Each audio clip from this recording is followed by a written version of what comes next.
This next area we're going to talk about is on respiratory. The respiratory has always been a place in my heart that I think is pretty special, an area that I'd like to teach this area, because I was an intensive care doctor for a number of years. And ventilators are pretty misunderstood a lot of times. Part of it is technologically, some of the problems that we have with it. Sometimes it's the wording. And part of it is, as a student, you're being thrown a lot of new concepts. So what I'm going to try to do as we go along is I'm going to try to sort of attach some of these concepts together with ventilation with cardiac. Kind of a little bit different, yes, a little bit different things, but I've been trying to teach people over the years and finding that sometimes people really understand cardiac really well, but then you ask them respiratory questions and they're like lost. And unfortunately in our job, you have to do both well. So if I tag these kind of things along to make you conceptually understand them better, that's what I'm going to try to do. If you have any questions or you feel the analogies are not perfect, the answers are not going to be perfect, but it's just going to be a help to make you think a certain way. West physiology is really the core of what I teach. And it's really by far the best little textbook on respiratory physiology that money can buy, okay? For the little book that it is. Okay? And you should try to read it as much as you can. The next book above that is when you guys finish, okay? And what I teach in the DNAP is NUNS, which is like the Bible for respiratory physiology. It's written by a gentleman, which was Dr. Nunn for a number of years. Now it's been moved on to the next guy who's in charge of it. And what he does is takes all the respiratory physiology discussions for the last 10 years, or the last 5 years, compiles it into the textbook, and then publishes it. So every 10 years, when you get the new Nunn's physiology book and you reread it, you learn a lot more. So it's one of the books that I actually, every time I see a new one coming out, if it's after 5 years, I pick it up and reread the whole thing all over again. Okay, and I've continually done that for 20 years. And I think I will continue doing that to the day I retire. So there's a lot of information you can get from that. West gives you the base. Nunn gives you the expertise that you need to get to the next level. Okay, so I think if you're going into a DNAP program, it's one of the questions that I would ask if that was one of their books, because I think it's really important. But I'm going to give you the basics for now. Chapter 1, which is on ventilation, basically goes into how to test for ventilatory capacity, which is a way of monitoring how the lung functions properly. And the way we can do that is by measuring directly volumes. Volumes are simple. There's just the amount of milliliters that are being moved. If you're looking at flow, it's a little bit more difficult concept for people. That's actually volume over a certain set time, which is actually more important than a volume. A volume becomes an issue with us as human beings because we have to breathe so many times per minute. And if we have a limited amount of time, which is usually what we call a breath, which is how many breaths are in a minute, you have to sort of think of it in the sense of inspiratory time and expiratory time. There's only so much inspiratory time that a human being has to achieve the amount of volume that has to get into the alveoli and then to get it out. And that time period becomes critical in the sense of the way we monitor flows. That's really what's telling you how quick is the volume going in time. The next thing will be a discussion on resistances, which is usually most resistances that we talk about in human lungs has to do with tracheal resistance or bronchial resistance. Okay? It's just like the arteries in your body. Okay? The aorta is considered a conductance vessel. It doesn't really change in diameter that much. Okay?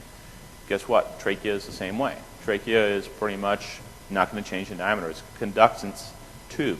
It allows gas to transfer in rapidly. But just like the peripheral arteries, arterioles that actually constrict and control your resistance, the same thing happens in the lung. And where that resistance is taking place is in the bronchioles. Okay, so further down. So the conductance tubes, trachea, main stem, rhinal area, all those areas are pretty much fixed. They're not really going to change most of the time. Can they? Of course. When you get a mucus plug, when you get bleeding in there, or you get edema, compression laterally, things like that will cause problems with resistance. Okay. And then we'll talk a little bit to the degree of uneven ventilation. There is no such thing as even ventilation in your lungs.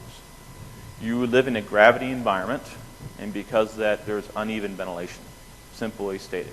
If you went to up in space when you have zero-G environment, your lungs would be in even ventilation, which actually would also be consistent with your blood flow to your lungs. It would be even ventilation. Your blood would go to every single area the same. Okay? But on Earth, when you have one atmosphere, it actually is going to displace air and blood based on gravity. Blood is affected more because it's a liquid than gas. Okay? But still, you will see as we talk this along that the alveolar sizes vary between areas of the lung, and perfusion varies. As a consequence, you have uneven ventilation. The ideal ventilation for human beings is what's called a VQ, which is a ventilation perfusion of 1. So let's go into the individual ones. What measures volumes? Simple device called a spirometer measures volumes. This is the non-portable item. This is what we used to use. It's actually kind of silly when you think about it compared to what we have now. This device basically would have the person have their nose pinched, and you would have a very large diameter tube put in the person's mouth, and we still do the large diameter tube still. So there's no resistance from the tube itself.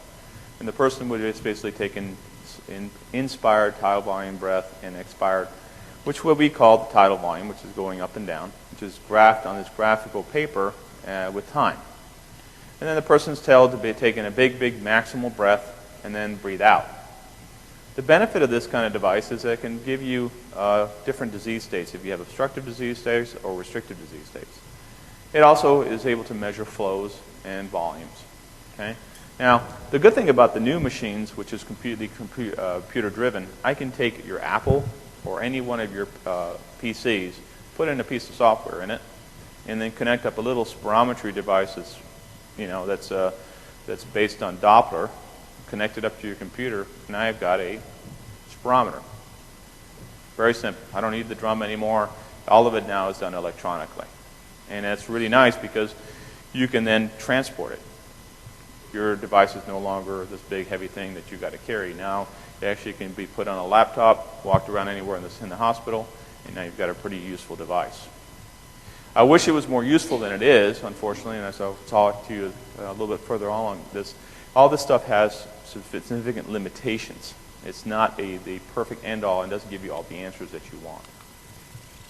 So here's what the machine does. If you look at the old drum method, as you're taking in a breath, it measures the inspiratory tidal volume, okay, and then you breathe out, and that's measured over time. And that, if it's normal, just normal relaxed breathing, that's considered tidal volume breaths. Now what we do is we actually use the spirometries, and we can use different algorithms to begin to determine if you have obstructive or you have restrictive disease. The way we look at it is we look at the forced vital capacity. And what force means is simply that you're asking a patient to purposely do something. Okay?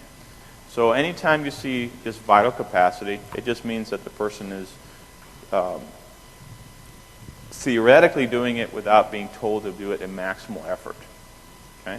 Which is kind of weird. But anytime they put the word forced in front of it, means that it requires a person to mentally be able to cognitively understand what you're requesting, and that they perform it at their optimal level, which means that you can have people that fake these. And forced vital capacities can be faked. Okay? We used to do that as residents. We used to try to fake having a disease. Okay? And we could do it. Some of us got so good at it, the respiratory therapists that would work with us, they would go like, I can't tell the difference if you're faking it or you're a really sick patient. It's kind of depressing because sometimes you could see that people were manipulating, and people do weird things. Patients can do weird things, and you got to be aware of it, but sometimes the equipment is not telling you everything that's going on. I don't expect you to memorize this. This is more to show you that there is algorithms out there and that we use them all the time. Now, what I do expect you to memorize is what volume measurements are. And you have to break them down into 4 volumes and 4 capacities. A volume is only a one area measurement of a spirometer. Okay, so you have tidal volume, which is the normal breath of an individual at rest. Okay? Then you have the volumes of inspiratory reserve volume, okay, which is the volume above the tidal volume. And then you have the expiratory reserve volume, which is between tidal volume and what's called residual volume. And residual volume is something that the spirometer cannot measure. Okay? The reason it cannot measure it is because it does not know what it cannot see. Okay? And it can only see what's moving the line up and down. So the only three measurements that really a spirometer can measure in volumes: inspiratory reserve volume, tidal volume, and your expiratory reserve volume. Now your capacities are going by what's called the 2-2-3-4 rule, which is your residual volume and your expiratory reserve volume is considered the functional residual capacity. So that's 2. The other one is called the inspiratory capacity, which is another 2, which is tidal volume and inspiratory reserve volume. And then you have what's called vital capacity. Vital capacity is what you can work with. That's why it's called vital. Okay, it's not anything else you can't use reserve volume. You can only use your vital capacity, which is 3. Okay, which is your inspiratory reserve volume, your tidal volume, and your expiratory reserve volume. And then the last one, which is the fourth one that has all 4 volumes, is total lung capacity. Okay, and that measures everything. Okay. When you look at your normal tidal volume for an individual, what they measured around is 400 cc's. That's somebody who's standing up right now and sort of moving around. Okay. If you look at most human beings, when you sitting on the couch and watching TV, you're not taking in 400 tidal volumes. You're taking maybe 250, maybe 300 max. Okay. So these values are for somebody who's standing and sort of is, being given a sort of test of sort of being watched. But when really most of us go sedentary, we're down a lot lower than that. Okay?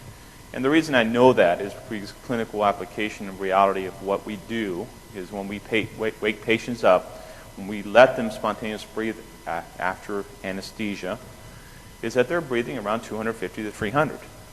And they're perfectly okay with that. You pull the tube out, and they're doing fine. And, if you're down to 75 cc's, well, that's different. That is a serious problem. Okay? But if you're at the 250 to 300 range, you're going to be fine. You're never going to reach that 400 that you want. Very few people will do that. Okay? Sometimes you do get it to happen, but I'd say maybe that's 5% of the total population. About 95% of people are going to breathe anywhere between 250 to 300. What they're going to ask you in the test question, what's a normal tidal volume? I'd say around 400. That's what the considered expert opinion is. But in reality, what you see in clinical, it's a little bit lower than that. The inspiratory reserve volume is considerable in the human lung. It's around 3,000 cc's. So that gives you a lot of capacity. And the reason that's there for is when you want to run. Okay, when you're running, you're increasing your inspiratory reserve capacity and utilizing it to draw in more air into your lungs so you can get a better BQ match. Whatever you breathe, you must throw cardiac output at the same point. So it's almost a 1-to-1 ratio. So if I start running, my cardiac output jumps up to from 3 liters per minute, let's say, to 6 to 9 liters per minute. Well, if I go to 6 liters per minute, my minute ventilation will double to that point to reach 6 liters per minute. Okay, I will try to achieve the same as my cardiac output. Do I think about that? Does my brain calculate that out? Like, ooh, let's see my cardiac output. Hell no, it just does it naturally, okay? But that's what it's really doing. It's matching 1-to-1 perfusion to ventilation. That's why we call high output cardiac failure. We talk about it.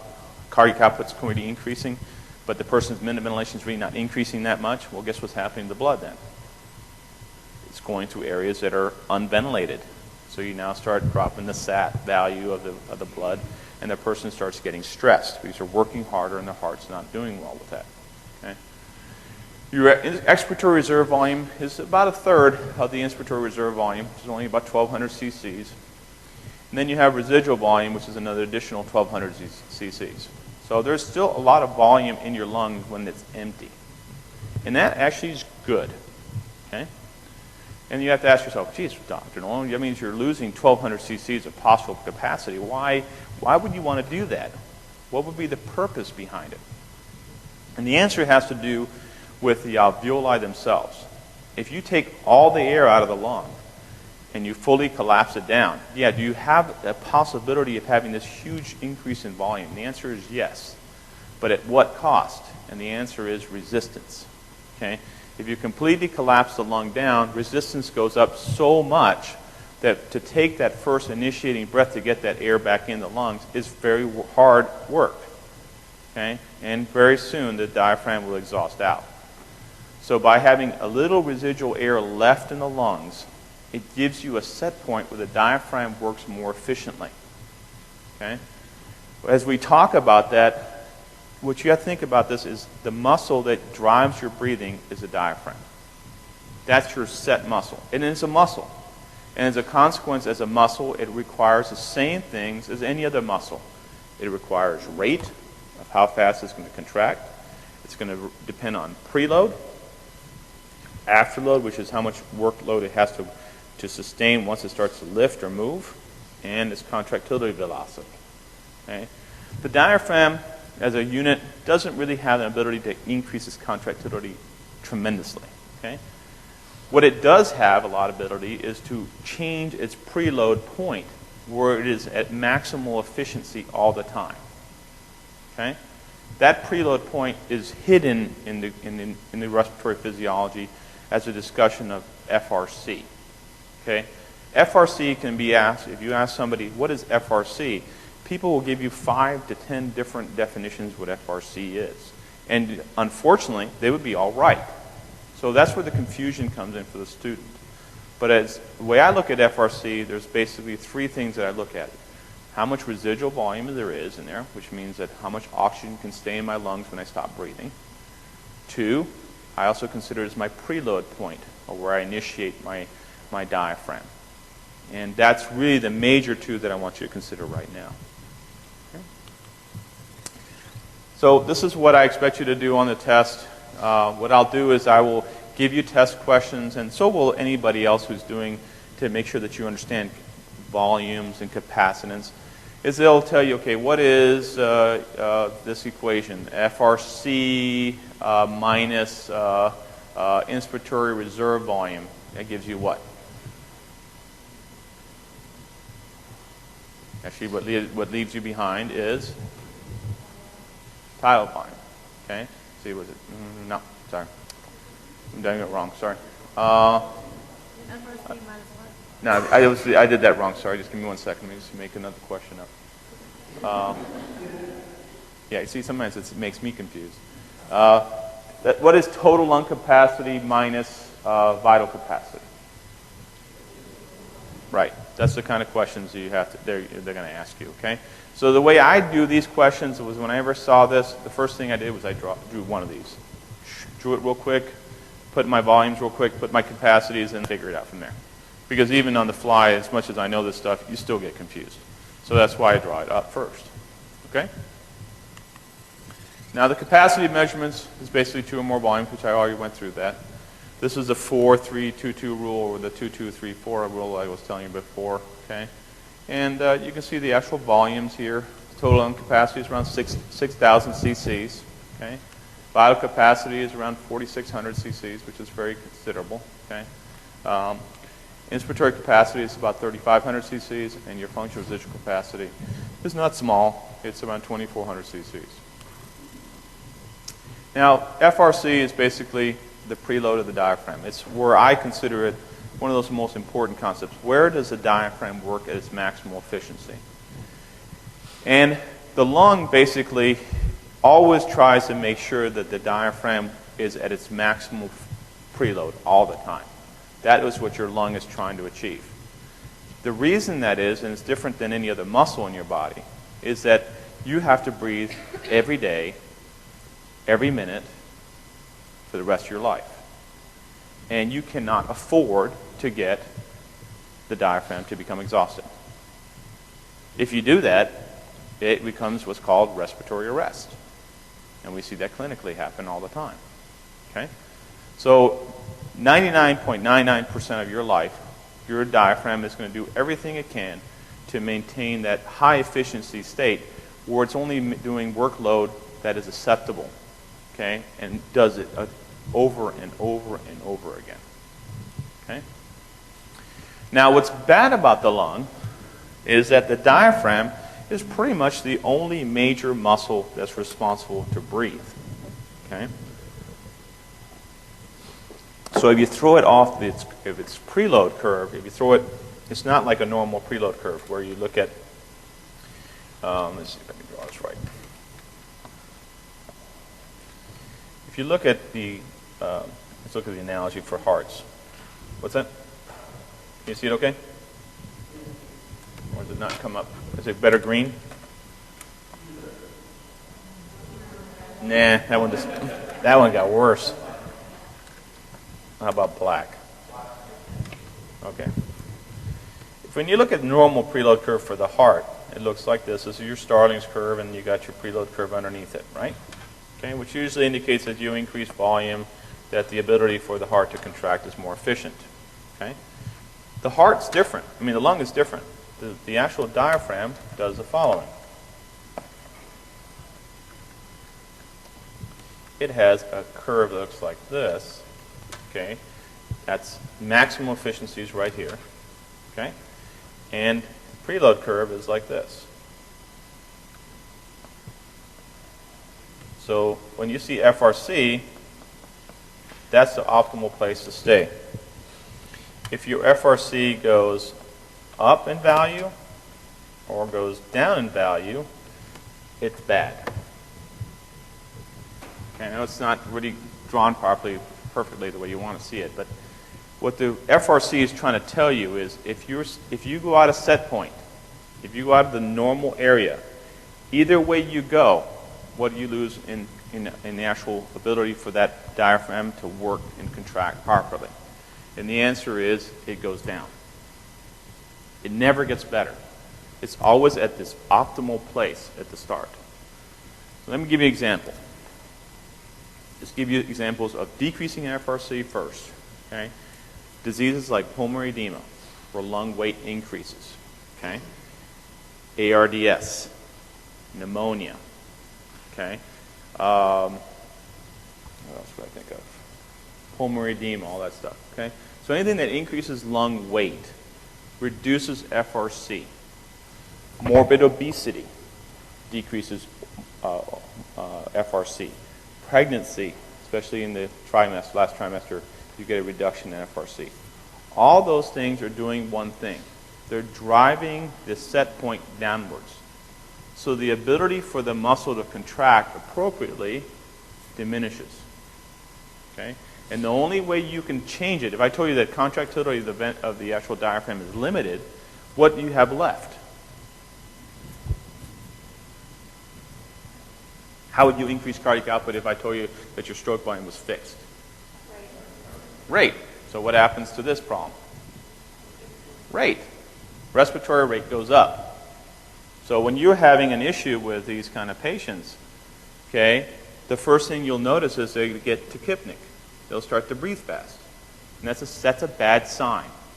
Okay, no longer is the actual diaphragm is in its happy FRC point. Now you've shifted it to an area where it's unhappy, and it begins to breathe fast to make up for a fixed, in this case, tidal volume. Okay? Now what happens if you go the other way? What drives it up the FRC curve? In the classic example of that is COPD, chronic obstructive pulmonary disease, severe asthma. Okay?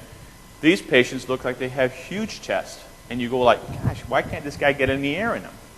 And the answer has to do is that the diaphragm is so flat that it can't contract, and it can't get air in. So again, the way these people present is they're breathing fast. Same problem. Okay? Now, the other way of looking at FRC, that's one description, the preload. It's just really kind of an important concept for what we do. Okay?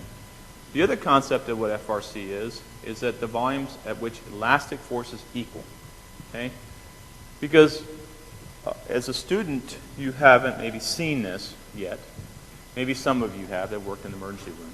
Okay? Or have you seen somebody who really has had a collapsed lung? If you've ever seen somebody with a collapsed lung, you can actually see that their chest wall is higher than the other side that's not collapsed. And you go like, when you look at it, like, what's going on? And what's going on is that the chest wall is always trying to go outwards. It's like on a spring. And when you take away the lung that's always trying to collapse inwards, which oppose each other, then the chest wall springs out. Okay? These opposing forces is what we look at when you look at our chest, is where it should be. Okay? Which is not really big. Versus you see somebody with COPD, their chest is bigger. The reason their chest is bigger is because you've demolished all the internal collagen inside the lung and no longer has elastic recoil. Okay? And as a consequence, the chest wall begins to expand outwards. Okay? Versus somebody who has like a little baby, when you see a baby come out, you'll see that they have really thin chest. And you go like, wow, that's not really impressive, until you see them take a big deep breath. And literally the chest goes from little to pops open. And you go like, and you're really watching with your eyes, you're going like, wow, that's a huge difference. And that's the way you remain for the rest of your life. If you see a kid that's got bad surfactant problems, you won't see that. The chest will stay collapsed. And you'll start pushing in air. You actually bag the kid more aggressively, and all of a sudden you'll pop them open, and then you'll start seeing the kid will start breathing properly again. Because at that point, they're at that low FRC point. They're constricted down, okay? And until they get to that point where they need to be, the diaphragm won't work efficiently. And the kid will be breathing really, really fast, and that's how you know they're going to fail. They'll be breathing 32 times a minute. It's like asking you to run a marathon for the rest of your life, nonstop. You're not going to be able to do that for long. The other thing that tells you how fast somebody will desaturate. FRC is very important because it tells you residual volume in your lungs. Okay? Because it's made up of your expiratory reserve volume and your residual volume. So that's your FRC. So the way I think about it is, think about tank sizes. Okay? If you go underwater with a little tank, how long can you stay under? But I can tell you, you're going to stay a lot longer with a big tank. Okay? So a higher FRC normally will mean that you will be longer without desaturation. So, when you think about that, you say, well, somebody who has COPD that has large FRC, they should be able not to desaturate quickly. And the answer is tricky. The answer is yes. They will stay without desaturation for a long time if you denitrogenate them properly. Okay? But how long is it going to take you to denitrate somebody who has COPD, who has very limited movement of tidal volume? A very long time. It's going to take you a long time. And what you measure it as, you measure what's called the expired oxygen content. Okay? That tells you if somebody is being properly denitrogenated. Okay? If that expired nitrogen content, or in this case oxygen content, is coming out, should be at least 80% or higher. That's minimum. What you should be is really at 90% or greater. But the minimum you should even start your case with is at 80%. Okay? Because if you don't, you're going to find out really fast how fast you can desaturate. Yes, sir?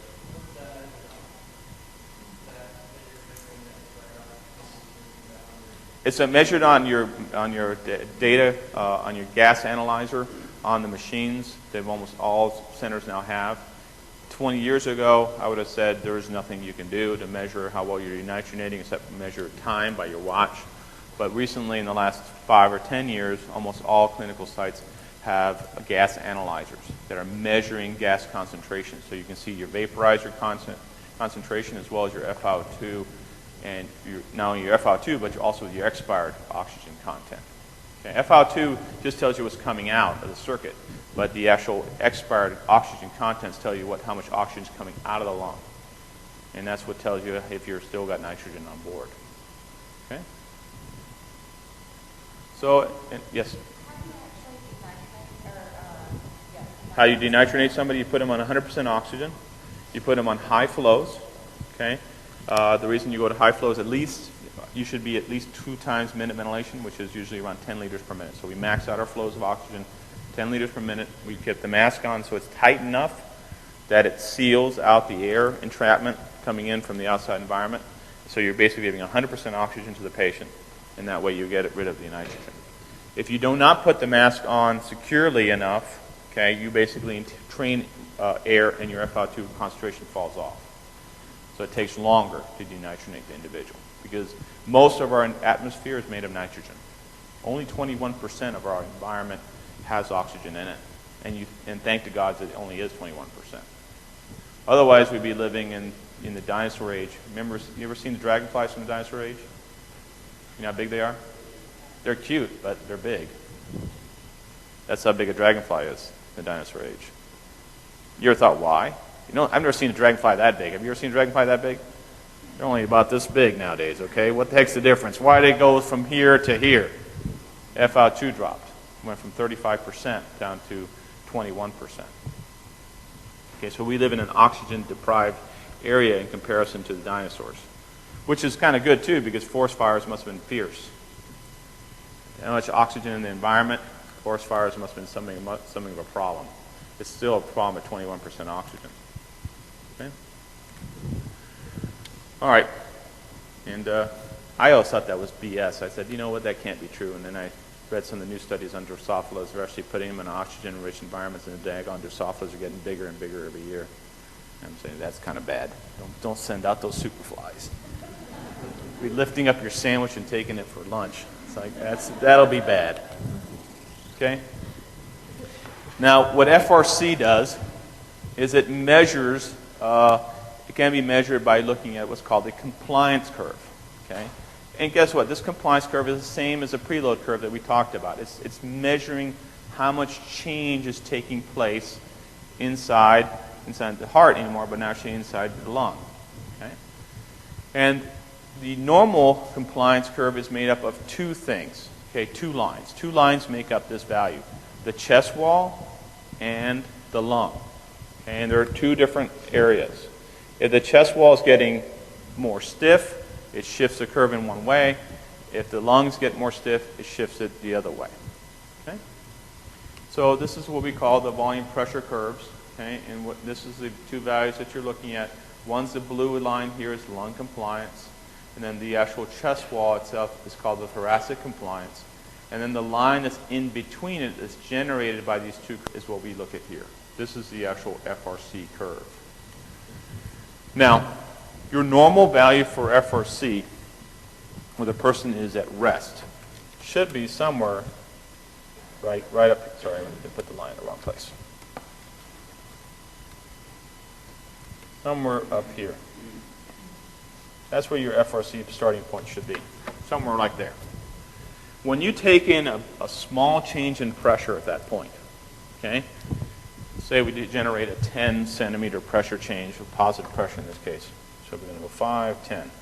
Then we're going to generate, as a consequence, a huge amount of tidal volume. So this is volume this way, and this is pressure this way. And so your FRC start point is pretty important. Okay, and that's why we call it the preload point.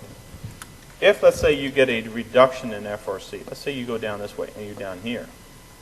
That's this person with severe ARDS, pneumonia, full of lung water, pulmonary edema. For the same change of 10, which is this about 10, look how much volume change you have. Small. So the only thing that person can do is to breathe faster. Okay? Because the same correlation, cardiac output and cardiac output is the equation of stroke volume times respiratory times heart rate. That's the equation for cardiac output. The equation for minute ventilation is respiratory rate times tidal volume. It's the same equation, guys. It's just they just changed the values. Okay? Minute ventilation and cardiac output should be very close to each other in the sense of when I tell you that I'm pushing 6 liters of blood out, minute ventilation should be at 6 liters per minute as well. Okay? So it's the same kind of equation, just in different. They changed the wording. Okay. How many people thought of that? Okay. That's what happens when you don't start. That's what makes it more difficult. You think you're learning something completely new, and in actuality, you're just thinking it from a different point. You're looking at a different organ. Okay? But the concepts are essentially similar. The thing that's important about FRC is position is critical. Okay? Your diaphragm is affected by gravity. Okay? It is a muscle that's underneath your lungs. It's not above your lungs. So the weight of the lungs are making effects on that diaphragm. You're built to be standing. You're not built to be laying down. Okay? If you were a quadruped, which we were at one time, okay, we know that because we had tails at one time, okay, which is why we have the cauda the little butt tail that we have, okay, but it went away, and we became upright somewhere in our upbringing, okay, and when we went upright, our diaphragm changed position. If you look at a diaphragm of a quadruped, the diaphragm is flatter, okay, so the lung now is more efficient by the bellows movement, versus our lung, our diaphragm is almost completely underneath the lung, which is unusual, okay, in the sense that most animals are quadrupeds in comparison to us. So positioning for us is critical. When we stand up, the efficiency for our lungs goes way up, which is good because we're going to run, okay, versus if we lay down, our efficiency drops off. And if we go upside down, forget about it. It's like we're useless, okay? Versus a vampire bat or a bat, they're very happy upside down, okay? And their diaphragm is underneath their lungs normally, but they actually are more efficient upside down. Their lungs have their diaphragm has a completely different configuration than ours. Comparative physiology, if you want to read that, it's really interesting how bats work differently than us. It gives you an understanding about that if you have time. But the importance of what clinically practical knowledge means is that if you can take a patient and even elevate their head just a few degrees, it makes a huge improvement in FRC. Okay?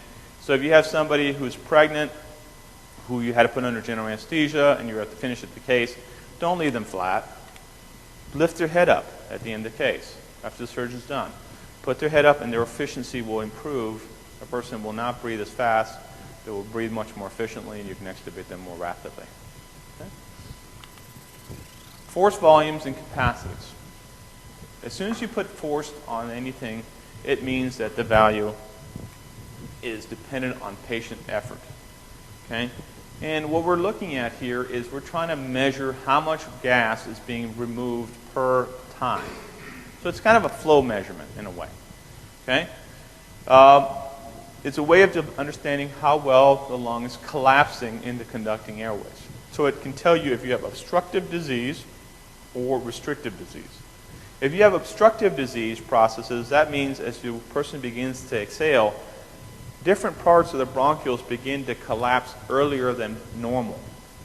As a consequence, resistance rises quickly, and the amount of air that you can push out in 1 second becomes limited.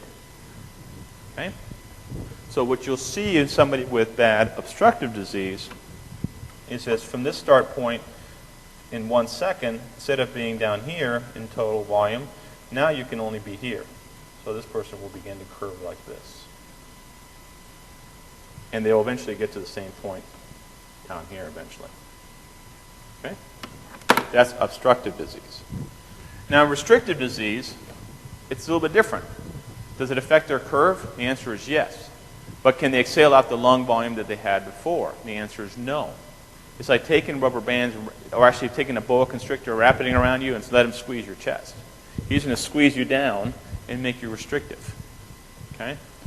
And what you'll see in that individual is that this curve here, this will slope off too, but also the maximum volume that you can expire is very much lowered. Okay, because you're being restricted down. Okay, so when you look at the ratio of expired in 1 second in comparison to total, there's no difference. So in restrictive disease, you have limitations in volume movement, but you also have not really affecting the bronchioles, so you don't really have that obstructive process. So when you're looking at forced expiratory volume, this is the two values that we look at. We look at forced expiratory volume of 1 second versus forced vital capacity. So vital capacity is what? 3 things, right? Expiratory reserve volume, tidal volume, inspiratory reserve volume. Okay?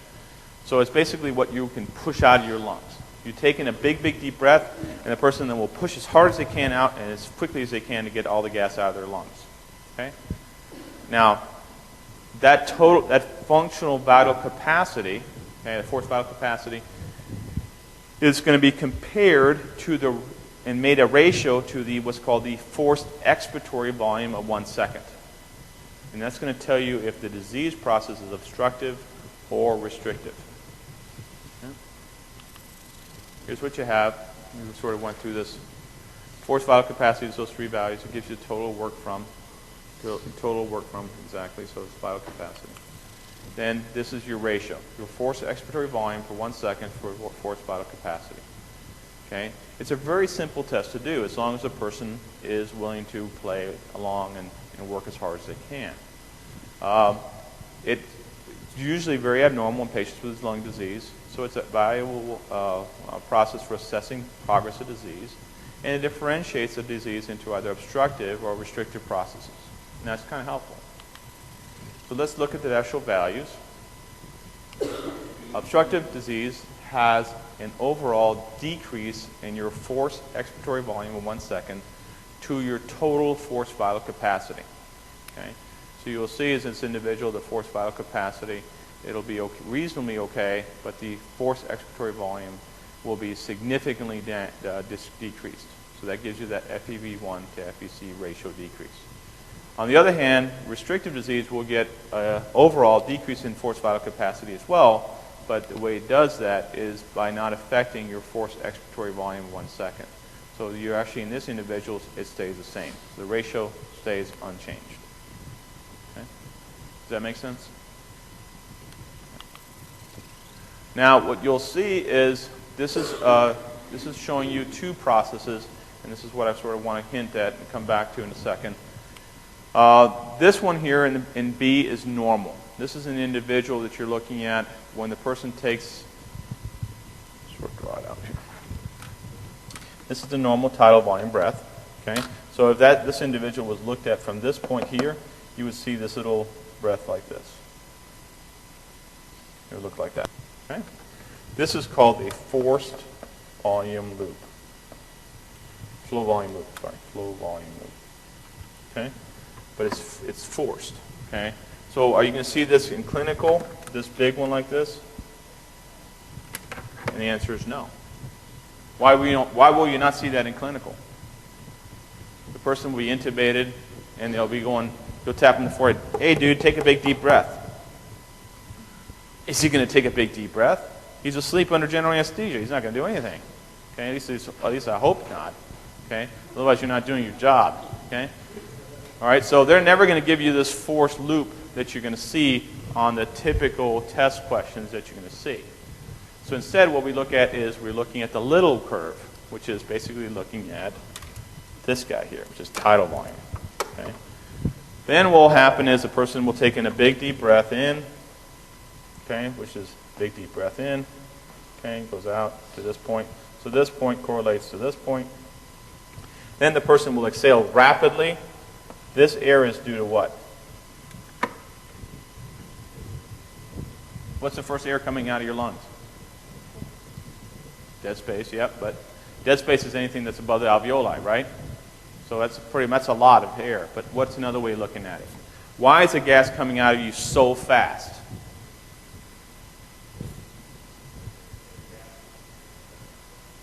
There you go, conductance, which is what?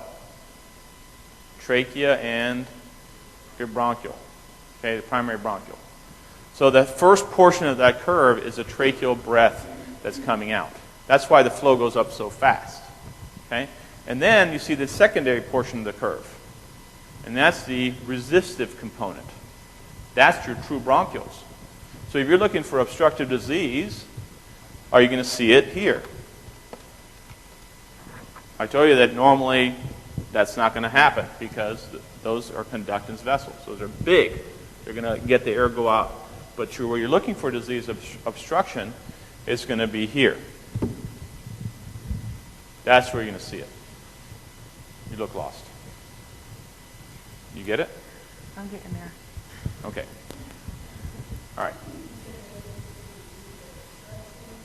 Right. let me just go back up a little bit. Let me just draw you something else so you think about it. Here's your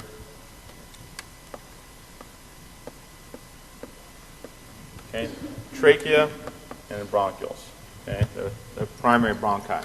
They're basically large tubes. There's really not going to be anything resistive about them. They're just conductants. They're allowing gas to come out. So this portion of gas that's coming out directly out of the lungs is making up this portion. Okay? Now, what's behind it, which is over here, is the little bronchioles. And the little bronchioles have what around them? Smooth muscle. To remind you, arterioles. They're going to be the ones that are going to be resistive. They're going to be the ones that are going to obstruct and become problems of obstructing gas from coming out of the lungs. Okay? So this portion of the curve here has to do with this portion of the lungs.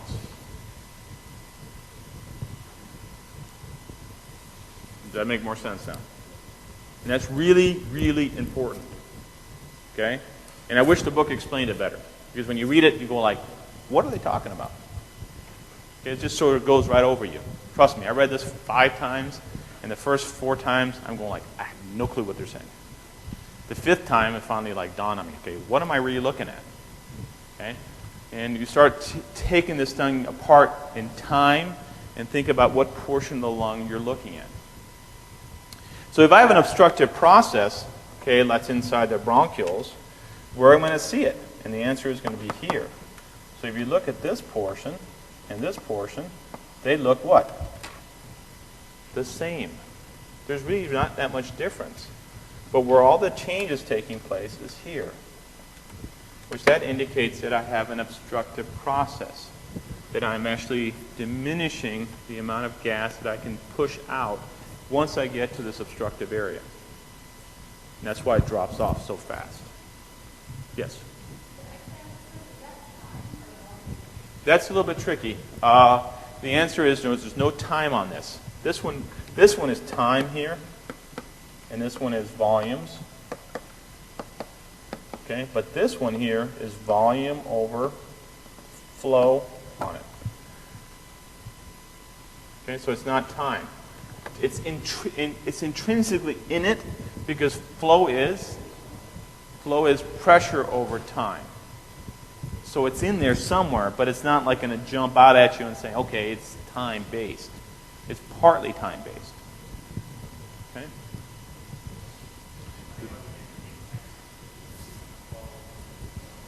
Say again? That's correct. That's right. The flow rapidly drops off because what happens when you obstruct something? Blow through it and feel the air coming out the other side. If you feel the air coming through your hand on this side, it feels good. And then you obstruct it, you don't feel the air anymore because flow drops like that, like a rock.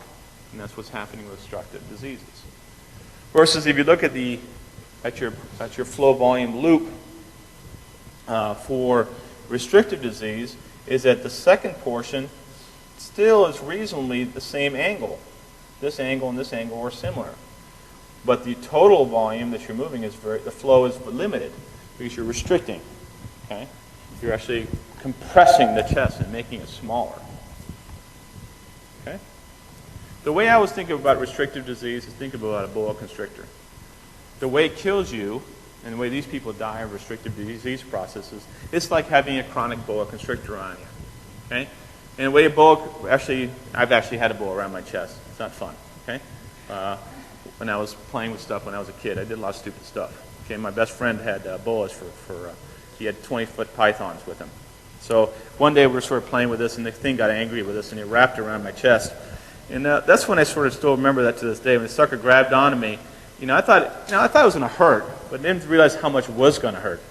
And the biggest struggle is that you can't get air into you. Okay? The boa just keeps, every time it waits for you to breathe out, it then squeezes you again. And that's when I learned real quick, hold your breath.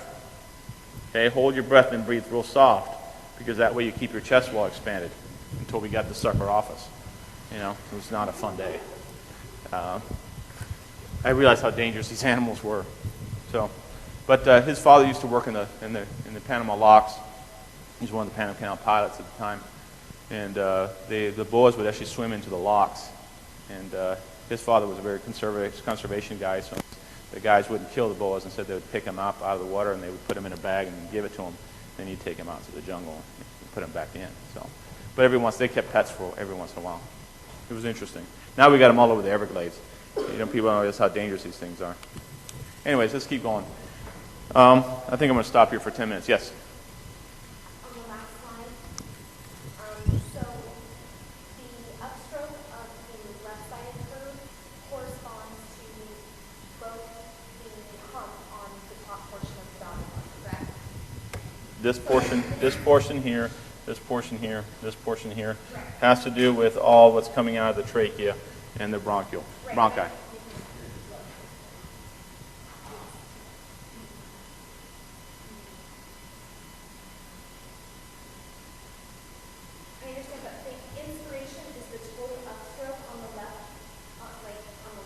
So you're talking about this one over here now? Yes. Okay. This has to do, this is a spirometer here, and this is a flow volume loop. Okay, so it's two different measurements. One's measuring flow with volume, okay, which we have now in our machines. That's why I'm beginning to teach this now.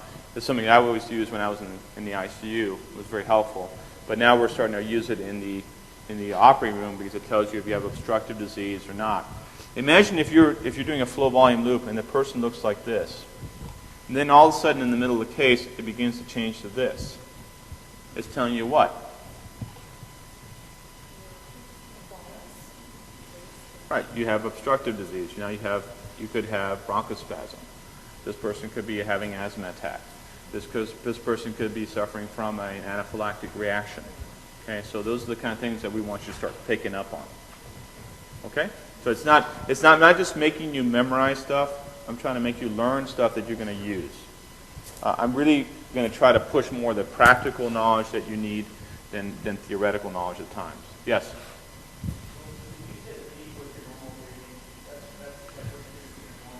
Normal, you can see it look like this. This is the little ones that we see. But when you see the obstructive, it'll do this, but it'll be like this. The loop will change. You'll still pick it up. Will it be as easy as this? The answer is no. But can you still pick it up when the person's on the ventilator? Absolutely. Okay, once you know what you're looking for. Most things in life you'll find out that is, if you don't know what you're looking at, it looks like a nice, pretty little loop. Okay? C is in bronchospasm. Yeah. Yeah, because once a person asked me clinically, what would you see? I started thinking about it, like, that doesn't make sense. And then somebody else brought it up to my attention, and sure enough, I was making an error. Okay, so this is obstructive. Yes? Okay. And that's kind of important. Let's back up. Okay.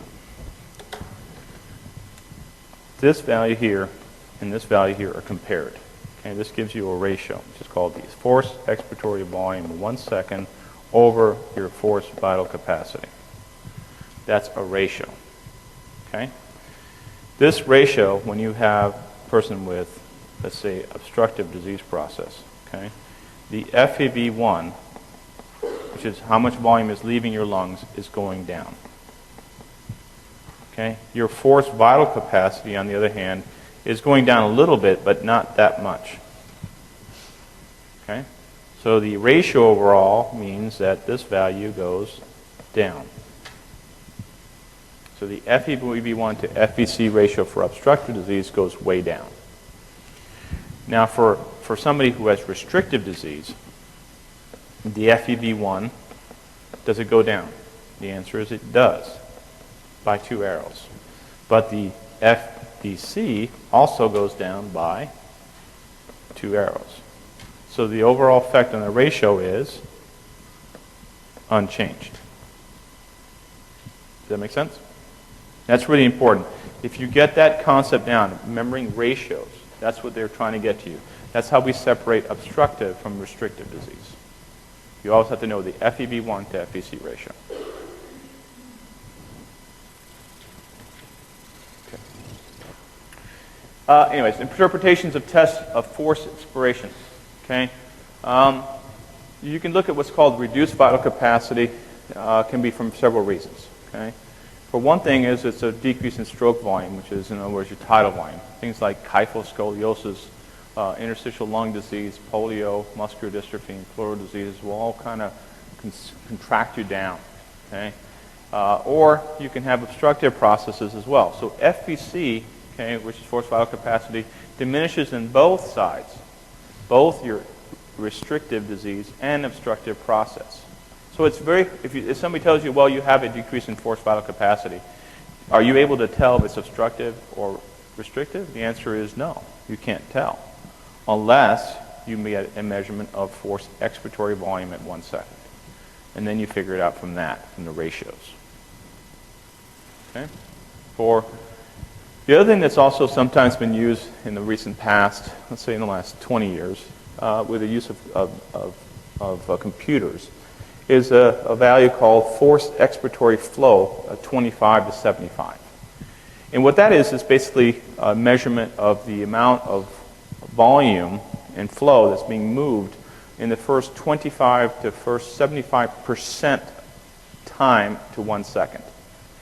And what that basically is telling you is small airway disease processes. Okay? The idea behind it was that you should be able to tell how bad somebody's small airway disease is. Unfortunately, the number hasn't ended up being the panacea that it was supposed to be. It is a very sensitive indicator, but its reproducibility is really, really poor. So it's very effort dependent, and that's where the limitation on this becomes significant. We had a kid one time that we were watching, and he had asthma, and when he wanted to stay home, he would actually be able to play with this value, and the doctors get all worried, and we also were like scratching our heads. This kid doesn't look sick, and he actually was so good. He actually could purse his tongue up against the top of his roof of his mouth right at the end, right at the right time, and cause the FEV, the forced expiratory flow of 25 to 75, to become significantly diminished. And we thought all of this, he was having a severe asthma attack. You listened to his lungs, and they were clear. The kid was really smart, so he just wanted to stay home. He'd rather play with his toys. So some of these kids that's what the problem with forced values are. So one of the things that is apparent if you have a kid with asthma is you get them usually a peak expiratory flow, and usually what they're measuring is basically for home monitoring, and also it tells you diurnal variations in airflow. What you're basically looking at is liters per minute that's being flowed out of this kid. So the better the flow, the more healthy the kid is. If you see the flow velocity drop off, that means the kid's getting sicker and possibly getting bronchospasm, and you need to treat them more accordingly. So the other thing that we use is this concept of flow volume loops. And flow volume loops basically look at the whole respiratory cycle. So it's kind of, you have to be careful on how you're measuring it, because one side is inspiratory flow, which is going downwards, and then you have expiratory flow, which is coming out at the monitor. Okay? Inspiratory flow, the reason it's considered negative is because when the person sucks in, the flow is going inwards, versus when it goes out is when the monitor says it's positive, because it's going out of your body. That's why it's called expiratory flow. Okay? Now, the volumes are laid down. Okay, so your starting point which is your residual volume, is here.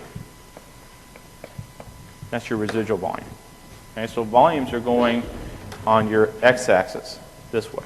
Okay, if you're looking at, if this is residual volume, then somehow this square would be what? What's right underneath residual volume? Expiratory reserve volume, then you would have, and then this would be what? Inspiratory reserve volume. Okay? So if you took somebody and you would just, and this is what's really a problem to me, is when you take flow volume loops, you always get this picture in the book like this. And you're going like, what am I really looking at? In reality, when you're actually working with somebody in clinical, when you put the flow volume loop on the person, you will see them breathe normal tidal breaths and look like this. Okay? It's just going to give you a reading that's continuously because the person's just using what? Tidal volume breath. Okay? Then you're going to tell them taking a big deep breath in. Okay? They're going to take a big deep breath. What you should tell them is to do what first? All the way out, and then all the way in. Because then you're really starting down here. That's your start point. So the first part of the test is to tell the person to exhale all the way out, and then pull in as much as you can. Okay, and that gives you the maximum volume, which is vital capacity. So when you're looking at this point here, this person has a vital capacity of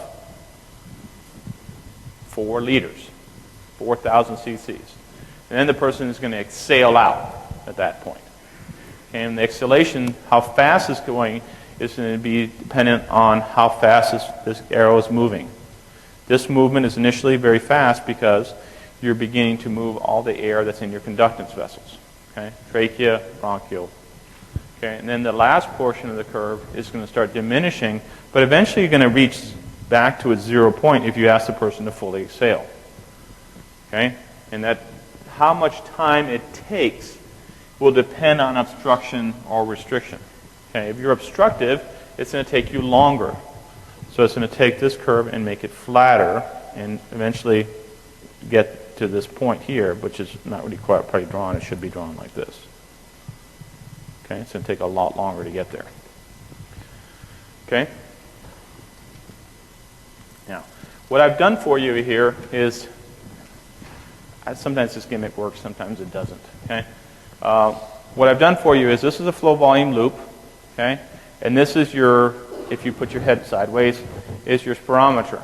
Okay? So this is your expiratory reserve volume, your tidal volume, inspiratory reserve volume, and this is all your capacities. And when you flip it and you put it onto the graph, which is what this is, okay?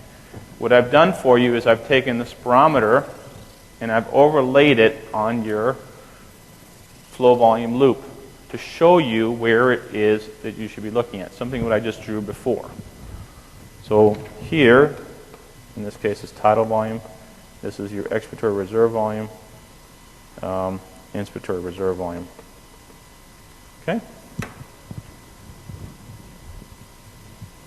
Okay, it's another way to try to make you think of what it's really telling you. Okay?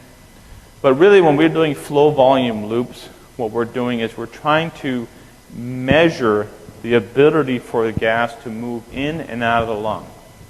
Okay? And it will be able to tell you if you have an inspiratory obstruction, an expiratory obstruction, okay? If you have what's called a fixed variable obstruction, which we'll show you in a minute. And this is what they're going to ask you on your CERT exams. The CERT exams tell you the basics, which is this, and they jump it up to the next level, which is what's called a flow volume loop study. How do you use this stuff for clinical application? Okay? So what you're looking at here, this is a flow volume loop. What they've done here, and a lot of times the books will do this all the time, and it makes it very confusing for the student.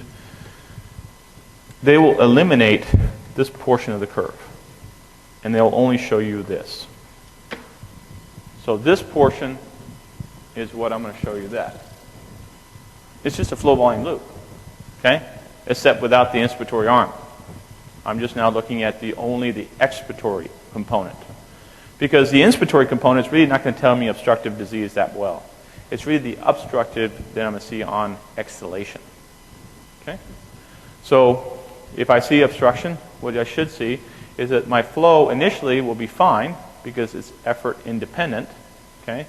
But then the degree of small vessel disease will begin to obstruct on this portion of the curve, and it will begin to taper down the amount of flow that's getting out of the lungs.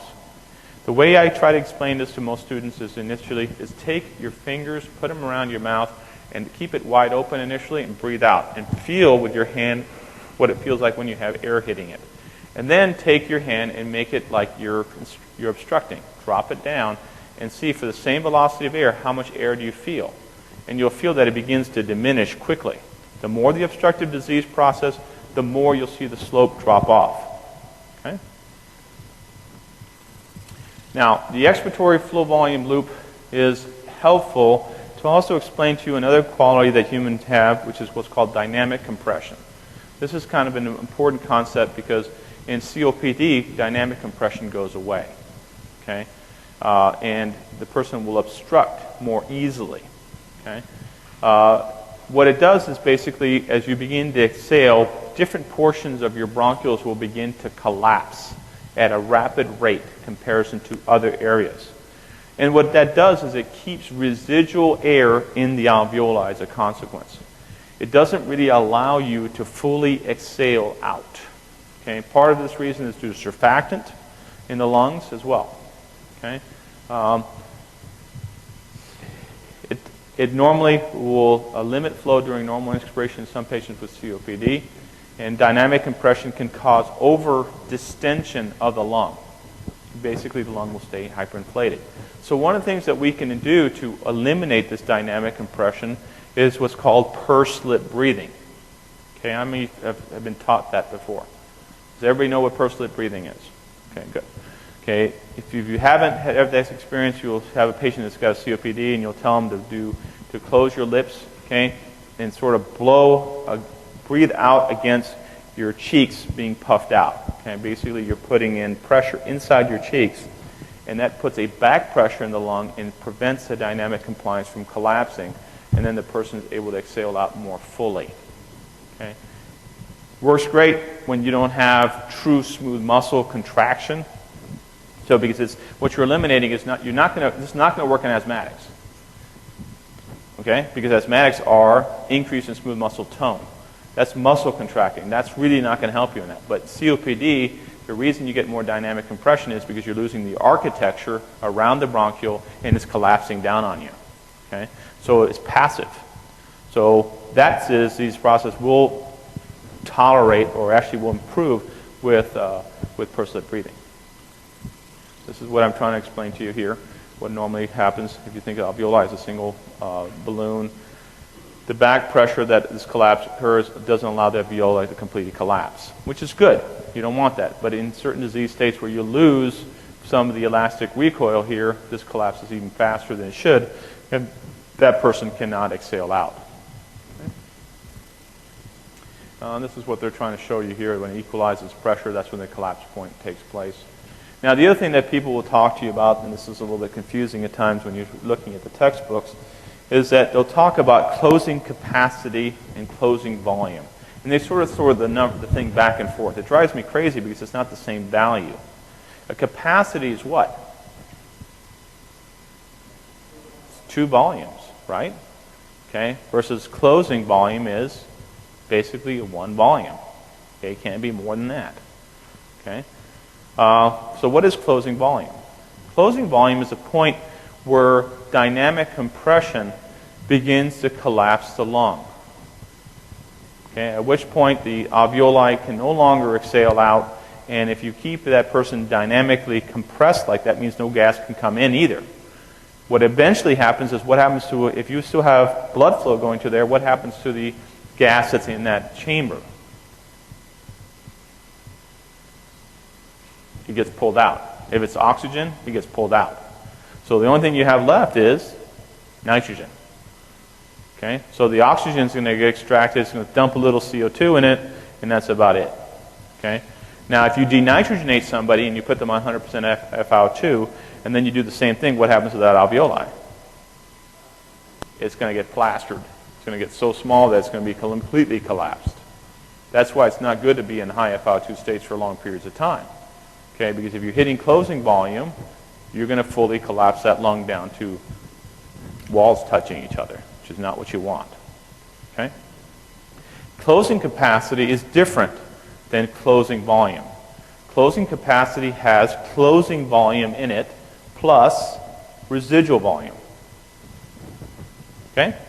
So it's a measurement, and when closing capacity approaches FRC, when those values touch, lung collapse starts. That's where you don't want to be. Unfortunately, if you live long enough, okay, once you hit the age of 60, closing capacity is very near your residual, your FRC. Okay, so older people, as soon as they get out of bed, they yawn and they start to take big deep breaths, and they do fine as long as they do those kind of things. If they don't, if they stay in bed for prolonged periods of time, one of the leading causes of death in older people still remains pneumonia. Okay, simply from that fact. Okay. Partitioning of flow resistance from the flow volume curve. What they're trying to tell you here is that different portions of the flow volume curve can give you different areas of the areas that you're looking at, which is what I was showing you before. Okay, it occurs in the vicinity of the lobar bronchi. That's where really this actual partitioning is taking place, where it collapses more proximal. Then as you see the lung volumes decrease, the airways narrow distally, and then the collapse point occurs distal airways. These are usually the ones affected in early COPD, so that's where you tend to see that more in that patient. Okay. Again, this is what they're trying to show you is partitioning. Okay, this is percentage of time over and how much expired flow for percentage-wise and how much volume is moved out. So that's what they're trying to show you here. The maximum flows from expiratory flow volume frequently measured after 50 to 75% of vital capacity. And actually, it's a very simple, very sensitive indicator of obstructive disease. Again, the problem with all these tests is it's not reproducible. Okay, the same thing with 25 to 50, 75%. It's just not reproducible. Okay? So this is your flow volume loops. This is what I was showing you before. The tidal volumes here is normal, and this person takes a forced volume, do maximal effort. Okay. The inspiratory flow volume loops are useful for detecting. So let's go back. So this is the flow volume loop, the whole thing, and then we're looking at down here. This is the inspiratory flow volume loop down here for somebody who's spontaneously breathing. Okay. If you mechanically ventilate, then what happens? It flips. It flips. Okay. But don't confuse that right now, okay? I'm not going to add the confusion. It's going to make it more worse, okay, for you guys. So let's keep it simple. Everybody here that we're talking about is spontaneously breathing for this set of discussion, okay? When we go into the clinical aspect of it, when I talk to you guys in flow volume loops, when you get into your senior and junior levels, when you've had some little experience, I'll go over this again, but I'm going to give you detail on what happens when you're on a mechanical ventilator. Anyways, so for your flow volume loops of inspiratory, when somebody's spontaneous breathing, it's in the lower portion of the curve here. And what it's basically, it's able to detect upper airway obstruction, such as glottic stenosis, tracheal stenosis, tracheal compression from neoplasms. And it can differentiate between intrathoracic and extrathoracic airway obstruction. Okay? Now, you may think this is not really clinically something, I'll never do this again, I'll never use this. And in reality, you're wrong. If you learn this material, when you can get to clinical, you can use your stethoscope to tell you if you have an intra or extrathoracic obstruction. Okay? Just from understanding this principle. When you take in a big deep breath, okay, and you're spontaneously breathing, your lungs are expanding outwards. They, in the process, cause traction on the surrounding tissues and also cause a negative pressure inside the chest. Okay? So anything that's inside the chest is actually getting opened up. So you should really not hear wheezing of anything on inspiration, because the bronchioles are actually getting bigger on inspiration. On the other hand, the things that are extrathoracic, okay, which is above this point right about here, upwards into your mouth, okay, let's say the larynx, okay, the trachea, those are parts of the trachea are considered extrathoracic. When the negative chest is taking place in here, what's happening inside my trachea here? And the answer is the trachea is getting negative pressure inside. So what's the trachea going to try to do? It's going to try to implode. It's like taking a piece of plastic. Just take a big bottle of Coke bottle that's just emptied, okay? And now just take and suck on it. And what happens to the bottle? It collapses, okay, because you're creating a vacuum. The same thing happens in your trachea. When you're every time you're taking a big inspiration, the trachea up here has to hold your trachea open via the cartilaginous rings from collapsing. That's why you have cartilaginous rings here. You don't have cartilaginous rings down in your bronchioles. Not necessary. Okay? Because the lung is actually going to, the bronchioles are going to expand on inspiration. So why is that important? Well, let's say I have tracheal stenosis. Let's say I have narrowing. And when I take in a big deep breath at that point, I hear an inspiratory wheeze. That shouldn't be coming from in here, and it's actually coming from up top. It means that you have one of those disease processes. You have tracheal stenosis, glottic stenosis, or tracheal compression from a neoplasm. And you will hear that on the stethoscope. That's the same thing you're doing with these kind of tests. A flow volume loop will give you that and measure it and give you qualitatively how bad it is. Okay? So here's what you'll see. This is an individual with an intrathoracic bronchial obstruction. Again, on this person's inspiratory cycle, what's going to happen with this bronchial tumor? It's going to get pulled open, so gas is going to come in just fine. Not a problem. So if you look at the inspiratory side of it, it is actually totally normal. Okay, does that make sense? Did I lose anybody? Okay, did I lost you? No? Okay. Now, as you exhale outwards, that tumor that's inside will now allow the collapse to occur very rapidly. So the way you're going to see an intrathoracic tumor is that you're going to see the obstructive component occur quickly. And it gives you this cutoff effect where you see no flow almost moving that much. Okay? It stays at a very low rate, and it gives you this plateau phase. Okay? So when you see that curve, and this is what I'm going to ask you in the test, I'll ask you, which one is this? This one is intrathoracic, this is extrathoracic. This is an intrathoracic bronchial carcinoma or intrathoracic obstruction. What about somebody who has this problem? Okay, this individual, sorry, this picture didn't come out as well, but this is tracheal stenosis. Okay, this occurs from either an endotracheal tube that's been in there for long periods of time for somebody. Okay, and they instead of getting their tracheostomy like they were supposed to, it stayed in too long, and now they developed tracheal stenosis or tracheomalacia. So on this individual, on inspiration, this area collapses and it forms an obstructive pattern, which is why you see this flat portion on inspiration. But on exhalation, look what happens. The gases come out just fine because gas from inside now puts positive pressure inside the trachea and opens it up and allows the gas to come out. Okay? So when you hear wheezing on this individual, this one is inspiration. This is inspiratory wheezing. Now look at this one. This one is expiratory wheezing. Okay? And 99% of disease process that you should hear should be only expiratory wheezing. Anytime you hear inspiratory wheezing on somebody spontaneously breathing, immediately think extrathoracic. You've got a major issue going on.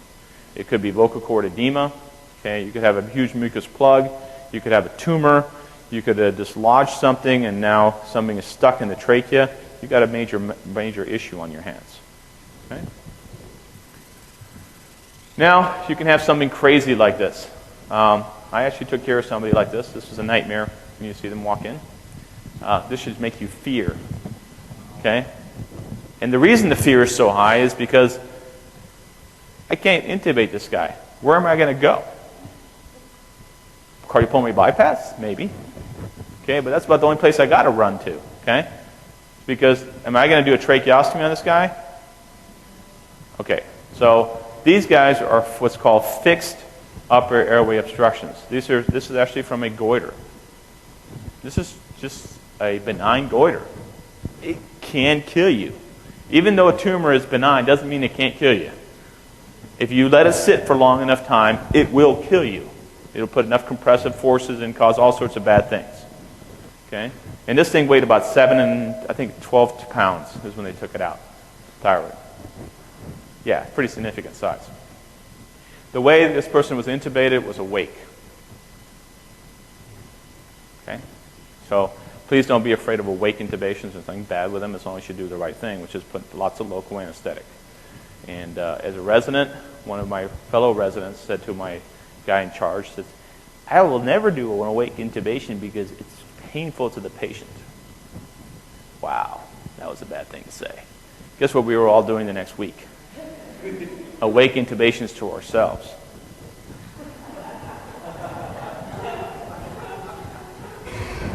Done it, been there, okay? And you actually literally put your nasal intubation, you nasally intubate yourself, and then you got to say, and you can't hear anything, so they know that you nasally intubated yourself. Okay? And after that, just sort of the fear goes away that yes, you can do it, and you can be nice enough to not hurt somebody. And the other thing that I remember from and the other thing they really rammed down our throats that day was a bad memory is better than no memory at all. I'll never forget that saying. Okay? Sometimes you've got to hurt somebody so they don't die. It is not a pleasant job some days. Had one girl, I'll tell you the story real quick, 21 years old. She bled out to hemoglobin of 2. They flew her in the helicopter from Marco, put her on the helicopter, flew her up to North Collier of all places, dropped her off in the ER there. Nobody could get an IV. She had nothing. And we had to put her to sleep because she had a hemorrhaging uterus. Okay, incomplete AB. And she actually, I put her in deep Trendelenburg, literally put her upside down. I put in local anesthetic, put the tube in, central lined her, put it in, and I hurt her in the process. Yeah, I knew, because guess what? At hemoglobin of 2 with no volume and no IV, what's your volume like? 0. Okay, so I was deep with the needle. So even all the local anesthetic that I put in, I knew I was going to hurt her because as I went deeper, so I was actually entering into the superior vena cava. That's when I finally got the needle in. Okay? That's pretty deep. That's sticking a needle all the way down here. Okay? It's called the trauma line. Okay? Got it in, put a cordis in, started pumping the blood into her, got her hemoglobin to 6, threw her in the operating room, put her to sleep, got her to sleep, survived the event, she went home. She went to the ICU. She later asked, well, who's this Dr. Nolan? And she promised the nurses in the ICU that I was going to get sued because I caused her pain. My answer to that is, when I heard it, I said, please go ahead. Because I'll be glad to see you in court. Because you know what? If I didn't do what I did, you'd be dead. So sometimes a bad memory is not worth any memory at all. Okay? So don't be nice enough to kill somebody. That's what I'm trying to tell you. And experience counts, okay? In those kind of situations. But this is like a nightmare, okay? And this is what you get in a flow volume loop, okay? You get an obstructive process in both inspiration and expiration.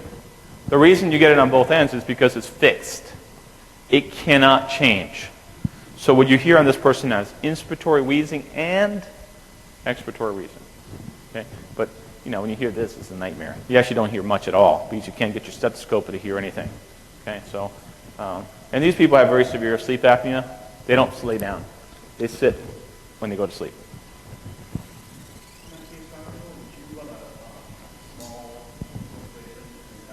Very good. You have to do a small tube. So actually we put a 6.5 or 6 tube on this guy. Because when we tried a 7, it wouldn't fit. And we already went from usually we do an 8, and we went down to 7 and figured that'd be enough. We actually go down to 6. In some of the reported cases, people have died because they didn't have a tube small enough. They got in there and they seek the cords, but then they couldn't pass the tube. And then some people actually require 5, which is not good. You can imagine what the trachea is going to look like after you're done. You take off all the stuff, yeah, but what's going to happen post-operatively? These people have a high incidence of developing what's called tracheomalacia. The cartilage literally gets compressed for too long, and the trachea can't remodel itself properly. So, So flow volume loops can help you diagnostic problems and looks at both inspiratory and expiration. This is the kind of things that you'll expect to sort of be able to understand. This is normal physiology. This is early obstructive, late obstructive. Okay. This is a fixed large airway obstruction, so this is on the inspiratory side. This is a variable extrathoracic large airway obstruction, again, it's on the inspiratory side of it, and then you have restrictive disease. Okay. Again, intrapulmonary obstruction. You can see that in this individual, the intrapulmonary obstruction is where? You can actually tell me where it's at now that you understand this, I hope. Where's it at? Is it in the trachea? Is it in the bronchi? No, it's not in the bronchi. It's where? Small airway. It's here. Look at where the disease process is at. So the trachea, bronchioles is fine. The first portion of the bronchioles is fine, but then you get into the small airways, then all of a sudden, boom, collapse. So this guy has a cancer, most likely sitting in their small airways. Okay? Can you see it possibly with a fiber optic scope? You may not be able to, unless you get really deep with it. Okay? Again, this is again, to reiterate, you're going to see different graphs. Make sure you be able to understand obstructive versus pulmonary fibrosis is consistent with restrictive disease. Okay? All right. Again, this is another example of looking at fixed obstruction, extrathoracic versus intrathoracic. Okay, this is variable. Okay, so the other thing you can do is you can test for what's called uneven ventilation, which is a single breath nitrogen test, closing volume, multi-breath nitrogen washout, and radioactive xenon topographic analysis. Personally, I've used maybe 2 of these, which is closing volume, and every once in a while I've seen people do what's called a multi-breath nitrogen washout, which I'll show you what that means in a minute. And then you can also test by uneven ventilation by, it's important because it tells you how much impairment of the gas exchanger you're looking at and how much degree of DQ mismatch you may have in that patient. Here's a single breath nitrogen test. The reason I like this test is because it sort of applies to what we do, and you can extract some of the information that is being provided for you in this test into what you'll see in the operating room. Okay? So this curve looks very much like an end-tidal CO2 curve. Okay? So when you look at an end-tidal CO2, you're going to see the following. Black comes out better. Okay. Okay.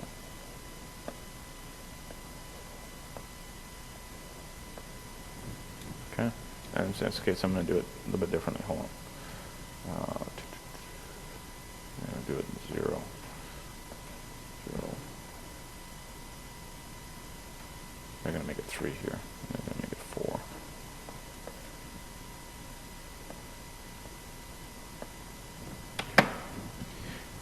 This is a different test, okay? But end-tidal CO2 is usually broken on when you're looking at end-tidal CO2, you're looking at exhalation. Okay, you're not looking at inspiration. You're only looking at exhalation. Okay? So when you're looking at the measurement, the first portion of the exhalation curve, this line here, that's going vertically upwards, that's the CO2 that's in your trachea. Okay? That's coming out rapidly. The next part is the most important part, okay, because that's really telling you how gas is leaving the alveoli at a certain rate, okay? And that's the alveolar plateau phase, which is, in this case, they call that in the nitrogen test, the phase 3, okay? The reason that's important is because if you look at the way the lung exhales, it doesn't exhale all at once. If it were to exhale all at once, you'd go up and down, and that'd be it, right? Instead, it exhales at continuous rate, okay? And that continuous rate has to do with how the bronchioles are constricted down. If my bronchioles become constricted down, okay, then my plateau phase, instead of being flat, begins to become elevated. Okay, because a person is beginning to exhale at variable rates. So no longer do I have a normal plateau phase. And then the next thing that will happen is when the person takes an inspiration, this number should fall rapidly to 0. Okay? In the single breath nitrogen test, what you're doing is you're taking in a little bit of nitrogen, a certain quantity. Okay? You breathe it in. Okay? And then the person exhales it out. And then they measure the amount of nitrogen that you're washing out. The last portion, when you're breathing at maximal effort, is you'll see an inflection point, which is this. Okay? That inflection point is an indicator of airway closure. That would be equivalent to your closing capacity. Okay? Unfortunately, I sort of shown you how difficult it's going to be to figure that out. If you have somebody who is normal, when you do the single nitrogen test, and they have a normal flat plateau, well, when the person hits that closing capacity, they do this right away. It's easy to tell where they're at, right? But look at the person who already have obstructive disease. Is it very easy to see where that inflection point is? And what happens if somebody has really bad COPD, where it becomes almost like a continuum? Can you tell at all? And the answer is no. And that's the downfall to this test. That when you have really significant disease, you really can't tell whether a person's hitting closing capacity. Okay? What I want you to understand from this is really what I think you should get out of this, is that end-tidal CO2 is telling you how severe the closing capacity is hitting. If your end-tidal CO2 is staying flat, that means you have a fairly healthy small airway process.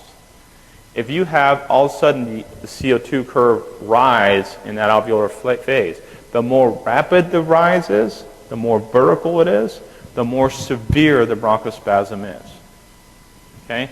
I've seen bronchospasm is so severe that you have no CO2. Zero. You push in gas and you can't get anything back. The lungs are that tight. Okay? Then as you start opening them up, you'll see the extra, instead of CO2 being, seeing the flat and it goes like that, it just comes out like this, like a triangle, and then drops down. That's very, very bad bronchospasm. Okay?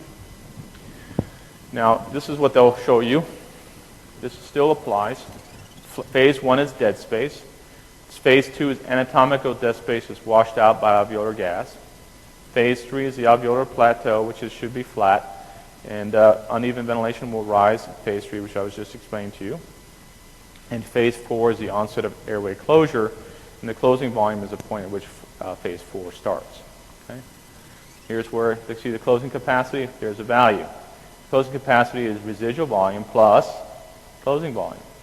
Okay? This point right here that measures it down to residual volume is considered the closing capacity. Okay? So if you look at the single nitrogen washout test, here it is, this individual is exhaling out. This is coming out of the trachea. This is still coming out of portions of the trachea and the early portions of the small airways. And then this is what's attached to your smooth muscle, which is in your distal airways. Okay, and that's why you get this plateau phase, and then you get that last inflection point, which is when you hit the closing capacity. Okay? Does that make sense?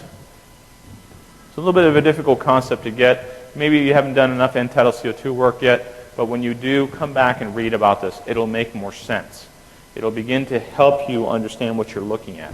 Because again, what monitors are only good as you are. Okay? I can walk in a room and I can look at end-tidal CO2, and it tells me a lot of information really quickly. Okay? Closing volume is, again, something that's not really fully understood. There's difference between closure of This is the difference between the closure of the upper and lower alveoli. And new studies in space actually place this theory in question. There's really, when you read some of the stuff that NASA's putting out, they're starting to say, well, is there really that much of an issue when you're talking about closing volume? Clinically, I think it still sort of applies to us yet when we're talking about closure and increasing the risk in patients. If you look at the closing volume, 10% of the vital capacity in normal young patients, so really kids don't collapse their lungs normally. But by the age of 65, 40% of vital capacity is closing volume. So it's very close to FRC. And if you look at closing capacity, remember it's a measurement of closing volume plus residual volume. What bothers me is that it's a loosely terminology that people have used. If you read different kinds, and I've done my homework on this, if you read lots of stuff on closing capacity and closing volume, one author will start referencing and read where he's talking about closing capacity, and there's a lot of confusion because of that. And so sometimes when you read one article and you look at another article, they're actually talking about two different things, even though they're using the same wording. So you got to be really, really careful if you're interested in this area. Okay. And that's it for today.